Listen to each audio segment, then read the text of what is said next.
नमस्कार, V G news में आपका स्वागत है। लीजिए आज की खास खबर। एसआईए का अखिल भारतीय अनुमानों पर पूर्वानुमानित विश्लेषण। रबी 2025 से 26 के लिए 119.4 लाख टन रेपसीड मस्टर्ड उत्पादन का अनुमान। बुवाई का रकबा बढ़ने और पैदावार में मामूली बढ़त से उत्पादन में सुधार की उम्मीद। रेपसीड मस्टर्ड की बम्पर फसल की उम्मीद 119.4 लाख टन उत्पादन का अनुमान, 3.5% की बढ़त। Solvent extractors association of India (SIA) ने रबी 2025 से 26 सीजन के लिए रेपसीड मस्टर्ड की फसल का पहला उत्पादन अनुमान जारी किया है। यह अनुमान फसल की बुनियादी स्थितियों में लगातार हो रहे सुधार की ओर इशारा करता है। साल 2025 से 26 की सरसों की फसल का अनुमान लगाने के लिए एसआईए ने Indian agri business systems limited (एग्रीवॉच) को नियुक्त किया। एग्रीवॉच ने जमीनों का सर्वेक्षण, फसल कटाई और रिमोट सेंसिंग जैसी तकनीकों का इस्तेमाल करके एक विस्तृत अध्ययन किया। कृषि वस्तु अनुसंधान में व्यापक अनुभव रखने वाले एग्रीवॉच ने कई अध्ययन किए हैं।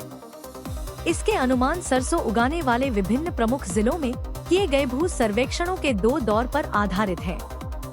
इस बारे में the solvent extractors association of India की ओर से जयपुर में हुई प्रेस कॉन्फ्रेंस में एसोसिएशन के प्रेसिडेंट संजीव अस्थाना ने कहा, करीब 3.5% की बढ़ोतरी के साथ यह विकास का सफर 2019 से 20 के लगभग 86 लाख टन से बढ़कर मौजूदा साल में लगभग 120 लाख टन तक पहुंचना बेहतर खेती के तरीकों, किसानों में ज्यादा जागरूकता और सरकार की मददगार नीतियों का सबूत है।